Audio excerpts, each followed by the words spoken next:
Pemirsa, gelaran konferensi tingkat tinggi presidensi G20 kemungkinan tidak menghasilkan leaders communique atau kesepakatan bersama. Kegagalan mencapai komunike ini ditengarai karena masih tingginya tensi geopolitik Rusia-Ukraina. Apakah ini mengindikasikan krisis ekonomi global semakin panjang?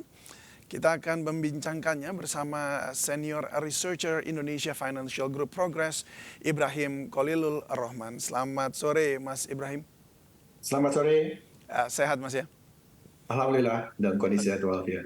Syukurlah kalau begitu.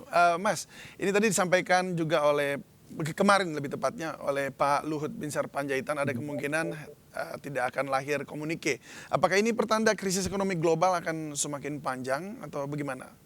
Ya, saya sepenuhnya sepakat dengan yang disampaikan oleh Pak Luhut bahwa di luar komunike bersama yang memang kondisinya sangat sulit untuk dicapai dalam satu konsensus. Saya yakin kita semua bangga telah menjadi tuan rumah yang luar biasa dalam kondisi saat ini. Tadi kita semua warga negara melihat Pak Jokowi menyambut tamu-tamunya jam 8 pagi menjelang acara, menunjukkan bahwa kita telah berhasil untuk menjadi host yang luar biasa dalam kondisi ketegangan politik yang kurang kondusif untuk untuk membuat suatu arena yang bisa menyelesaikan banyak masalah. Nah, terkait dengan aspek ekonomi, kita tahu bahwa World Economic Outlook yang dihasilkan atau yang dirilis oleh IMF pada Oktober 2022 memberikan banyak koreksi terkait dengan potensi penurunan pertumbuhan ekonomi dan juga kenaikan inflasi di beberapa negara dunia. Nah, walaupun Indonesia bukan negara yang sangat rentan dengan terjadinya resesi di tahun 2023 ke depan, berdasarkan berbagai macam riset, baik internal riset maupun badan multilateral dunia, kita menyikapi bahwa perekonomian ini adalah suatu proses yang open. Ya, satu negara akan terkait dengan negara yang lain. Dan kalau kita lihat data di World Economic Outlook Oktober, bahwa pertumbuhan ekonomi di negara-negara emerging economies itu berkisar pada kisaran 4,4–4,9%. Nah, pertumbuhan ini adalah pertumbuhan paling rendah kalau kita lihat dalam 10 tahun terakhir, kecuali tahun 2020 karena terjadi pandemi. Kemudian di saat yang sama juga potensi inflasi akan meningkat, ya, sehingga beberapa negara kemungkinan akan menghadapi satu kondisi yang disebut dengan stagflasi, di mana antara inflasi dan pertumbuhan ekonomi berjalan dengan arah yang berkebalikan. Jadi inflasi yang makin meningkat dan pertumbuhan ekonomi makin menurun. Nah, itu semua tidak akan bisa termitigasi kalau tanpa adanya dialog. Jadi kalau tadi kita saksikan Pak Jokowi selalu menekankan dialog ya, karena bagaimanapun perekonomian adalah satu sistem yang saling terkait ya, satu dengan yang lain, sehingga masalah di satu negara langsung atau tidak langsung akan juga berpengaruh di negara-negara yang lain. Artinya bahwa sampai akhir nanti semua hal ini mulai dari pandemi, ya, kemudian krisis pangan segala macam itu yang sampai saat ini terjadi. Inilah yang membuat sampai kita tidak bisa berujung pada satu kesepakatan bersama, begitu ya? Ya, kalau kita lihat karena keadaan ekonominya berbeda-beda seperti itu maksudnya. Keadaan ekonominya berbeda-beda dan tantangan ekonominya lebih banyak terjadi karena supply shock, ya, bukan demand pull inflation.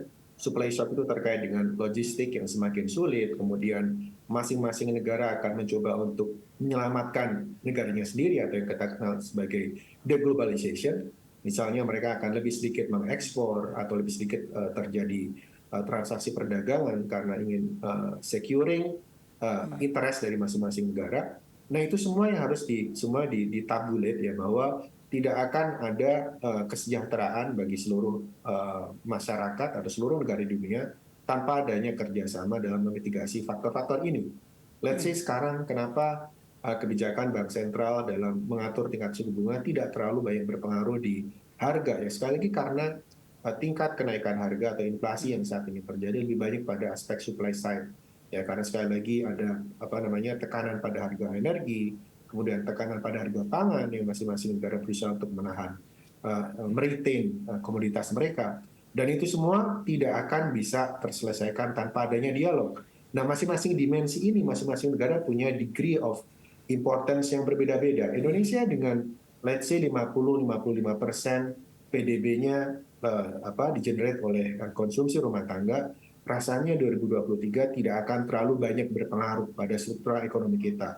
Of course, mungkin SBN yield akan meningkat, ada inverted U yield kita, kemudian mungkin tingkat suku bunga akan terus meningkat untuk melakukan adjustment dengan tingkat suku bunga negara Amerika.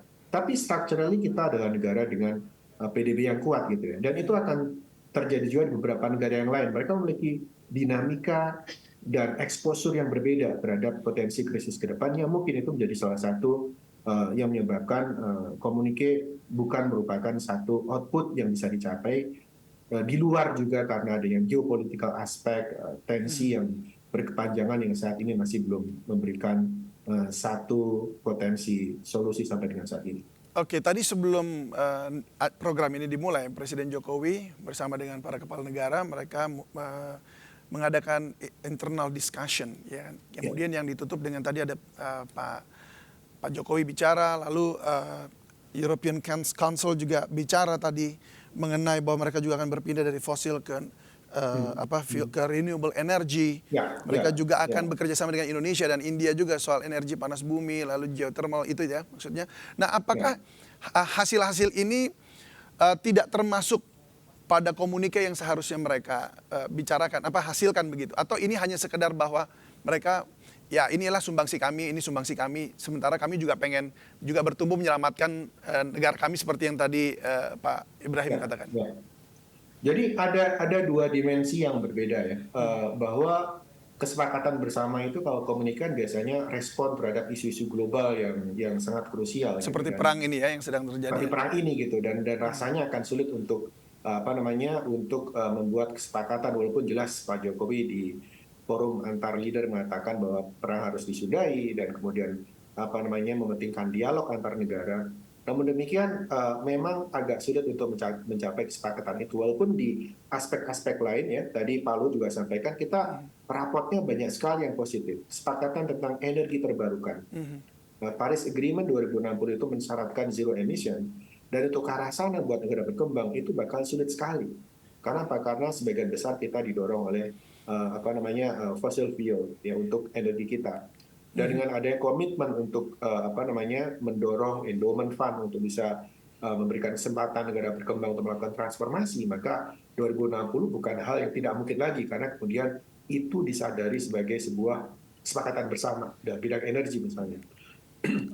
Jangan lupa kita juga punya kesepakatan tentang pandemic fund, salah satu yang menurut saya luar biasa, karena pandemic fund ini akan memberikan platform bagi negara berkembang untuk bisa memitigasi kondisi pandemi yang mungkin akan terjadi lagi di masa depan seperti sekarang. Mungkin itu yang kita... Ya, ini sesuatu yang baru juga ini untuk pandemic fund ini yang lahir dari G20 ya, dengan angka yang saat ini sudah cukup fantastis begitu ya. Cukup fantastis. Jadi kita akan membahas hal ini, tapi sebelumnya akan ada satu informasi yang saya akan sampaikan ke pemirsa. KTT G20 Bali menjadi momentum Indonesia untuk menunjukkan perannya di mata internasional.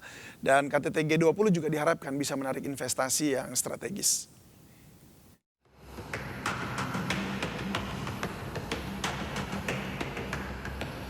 Puncak KTT G20 Bali akan berlangsung 15 hingga 16 November 2022. 17 kepala negara dipastikan hadir, termasuk Presiden Amerika Serikat Joe Biden dan Presiden China Xi Jinping. KTT G20 Bali menjadi momentum Indonesia menunjukkan perannya di mata internasional. Sekaligus diharapkan bisa menarik investasi yang strategis. Menko Maritim dan Investasi Luhut Binsar Panjaitan mengatakan, KTT G20 dan berbagai rangkaian acaranya berdampak besar pada perekonomian Indonesia. Salah satunya kontribusi terhadap pendapatan domestik bruto atau PDB yang mencapai 533 juta dolar Amerika atau setara dengan 7,5 triliun rupiah. Di samping itu, KTT G20 juga meningkatkan kepercayaan internasional terhadap Indonesia. Indonesia akan dinilai sebagai tempat investasi yang strategis. Bahwa Indonesia memiliki peran strategis dalam percaturan global dan merupakan tempat investasi yang sangat strategis. Ini terlihat dari banyaknya permintaan untuk bilateral dengan Presiden Joko Widodo. Dan permintaan juga Presiden Joko Widodo untuk mengatur pertemuan-pertemuan bilateral. Penyelenggaraan KTT G20 akan memberikan banyak manfaat bagi Indonesia. Diperkirakan kontribusi G20 mencapai $533 juta atau sekitar 7,5 triliun rupiah terhadap produk domestik bruto Indonesia pada tahun 2022. Dari sisi serapan tenaga kerja, G20 juga akan membangkitkan serapan tenaga kerja hingga lebih dari 33.000 orang di berbagai sektor. Presidensi G20 menjadi momentum sejarah Indonesia yang baru akan terulang 20 tahun lagi. Ada lebih dari 3.400 utusan negara-negara G20 yang hadir di Bali. Ditambah utusan lembaga dan kelompok seperti jurnalis, relawan, dan peneliti yang diperkirakan jumlah keseluruhannya mencapai 12.750 orang. Dari Bali, Nadia Valeri, Yudi Permana, iNews melaporkan. Ya, pemirsa, kita kembali berdialog dengan Pak Ibrahim Khalilur Rahman. Pak Ibrahim, sebelum kita membahas tadi yang disampaikan oleh Pak Luhut mengenai potensi yang bisa kita dapatkan dari G20 ini. Nah, tadi disebutkan ada soal pandemic fund. Ya, kesepakatan untuk pembentukan pandemic fund ini tentunya harusnya ada manfaatnya yang bisa didapatkan dari negara anggota G20. Apa kira-kira yang didapatkan? Ya, kita belajar dari pandemi 2020 kemarin, semua negara seakan-akan berfokus pada kondisi di masing-masing gitu ya. Mulai dari di awal COVID misalnya masing-masing melakukan measure dengan lockdown atau dengan pembatasan mobility yang berdampak pada kelesuan ekonomi. Tentu dengan mobility yang turun, ekonomi juga akan terimpact gitu ya. Mitigasinya juga membutuhkan banyak dana. Vaksin juga sangat sulit untuk didapatkan di awal-awal pandemi. Kemudian testing juga sangat sulit didapatkan di awal-awal pandemi. Saya membayangkan di awal COVID-19 harga PCR bisa sampai sekian juta ya. Yeah. Jadi dengan adanya pandemi fund akan memberikan platform bahwa ketika terjadi musibah, katastrofi yang terjadi bersama-sama, maka kita bisa memanfaatkan dana ya pool of fund yang dikumpulkan oleh masing-masing G20 members, dan dengan itu kemudian mitigasi dari kejadian yang serupa yang mungkin akan terjadi di tahun-tahun ke depan bisa lebih cepat karena kita tidak perlu let's say melonggarkan APBN gitu ya untuk kemudian bisa diizinkan untuk menambah defisit APBN karena semuanya bisa kita ambil dari kontribusi yang kita berikan di pandemic fund ini. Nah, di dalam pandemic fund ini kalau nggak salah sudah ada sekitar 24 kontributor ya. Di antaranya juga ada negara tapi ada filantropis juga. Tetapi apakah negara-negara yang juga berkecimpung di situ ya? Iya, ada beberapa negara. Artinya secara government begitu yang memang harus chip in. Kalau nggak salah Prime Minister Australia ya yang juga chip in sejumlah dana di pandemic fund. Jadi ada yang sifatnya multilateral, ada yang dari filantropi dari informasi yang saya baca, Mas. Baik. Nah, salah satu isu penting dalam KTT G20 di Bali adalah transformasi ekonomi digital. Nah, bagaimana Anda melihat kesepakatan G20 dalam transformasi ekonomi digital ini? Ya, tentu isu digitalisasi ini adalah isu yang sangat krusial untuk dibahas karena kita tidak bisa menafikan setiap negara memiliki stage of development yang berbeda-beda. Indonesia misalnya dengan kondisi yang sudah sangat mature, mungkin kita merasakan bahwa digitalisasi adalah part of our life, tapi kita juga tidak boleh melupakan bahwa akses itu masih merupakan salah satu handicap di beberapa daerah, beberapa kawasan 3T misalnya yang bisa untuk bisa mendapatkan benefit maksimum dari digitalisasi. Dan itu tentu membutuhkan satu kesepahaman ya, karena tentu negara-negara seperti Indonesia yang sebagian besar adalah user dari teknologi juga harus difasilitasi kepentingannya gitu. Misalnya apa? Misalnya terkait dengan cross border data flow ya. Cross border data flow itu adalah konsekuensi logis yang melandasi setiap digitalisasi bahwa data serta merta akan selalu mobile ya, berpindah dari satu negara ke negara yang lain. Dan itu tentu membutuhkan satu pemahaman bahwa tidak semua negara atau tidak dalam setiap kondisi kita boleh membolehkan data kita kemudian mengalami cross border transfer. Karena itu kita harus menyeimbangkan ya digitalisasi di satu sisi, privacy, security di sisi yang lain gitu ya, sehingga manfaat dari digitalisasi tidak serta-merta menimbulkan cost biaya yang timbul akibat let's say isu privacy, security dan digital problem. Nah itu yang jadi pertanyaannya kan adalah bagaimana dengan security-nya gitu. Karena kita tahu bahwa belakangan ini sudah begitu banyak security breach ke perusahaan-perusahaan yang terkenal hebat bahkan Microsoft sendiri jebol. Benar. Jadi apakah Indonesia sudah siap atau apakah dunia memang sudah siap untuk cross border data transfer seperti itu? Ya, di beberapa negara kita mengenal apa yang disebut dengan General Data Protection Right atau GDPR yang pertama diinisiasi oleh Uni Eropa menjelang mereka embracing kita sebut sebagai digital single market. Jadi boleh pasar itu borderless, boleh data itu mengalir dari satu entitas ke entitas yang lain, tapi akan selalu ada batasan tentang siapa yang boleh membukanya dan data apa yang boleh tertransferkan antar entitas.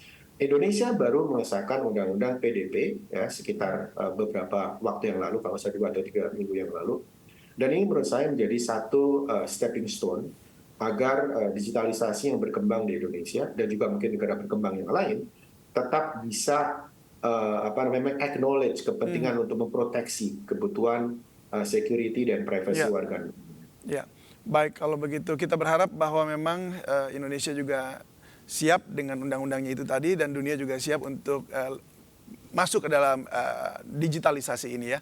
Baik, terima kasih sekali lagi Pak Ibrahim Khalilur Rahman, Senior Researcher IFG Progress. Selamat sore dan salam sehat selalu. Selamat sore, terima kasih.